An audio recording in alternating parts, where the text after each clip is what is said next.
कन्नड तालुक्यातील करंजखेड येथील भूमिपुत्र असलेले रामेश्वर मधुकर ढोले यांनी सैन्यामध्ये 22 वर्षे सेवा करत देश सेवा करण्याचा मान राखला।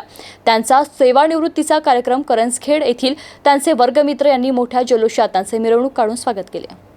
मातृभूमीच्या रक्षणासाठी आई वडिलांपासून दूर घरच्यांपासून दूर राहून सलग 22 वर्ष देशसेवा देणारा सेवानिवृत्त जवान यांनी केलेल्या कार्याची दखल तालुक्यातच नव्हे तर संपूर्ण जिल्हाभर घेण्यात यावी असं प्रतिपादन मच्छीमार संघटनेचे संस्थापक अध्यक्ष तुकाराम वानखेडे यांनी केलंय।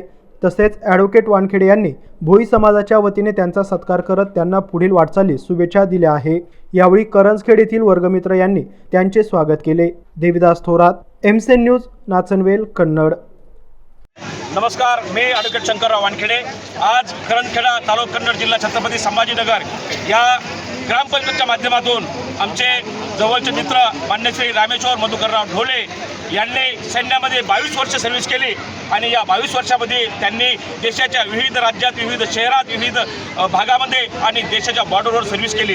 त्यांनी आपलं तन मन धन लावून या देशाची सेवा केलेली आहे। प्रत्येक माणसाला या देशानं आपला देश चालवण्याची जबाबदारी दिलेली आहे। त्यापैकी एक जबाबदारी आपला देश वाचवणं आहे, सैन्यात सर्व्हिस करणं आहे। ती आपल्या देशाची मुख्य जबाबदारी आहे आणि ती मुख्य जबाबदारी आमचे मित्र मान्य श्री रामेश्वर मधुकरराव ढोले यांनी 22 वर्ष पूर्ण सर्व्हिस करून पार पाडलेली आहे। त्याबद्दल ग्रामपंचायत करंजखेडा व परिसराच्या माध्यमातून मी त्यांचं खूप खूप स्वागत करतो, त्यांचं अभिनंदन करतो। जय हिंद, जय महाराष्ट्र।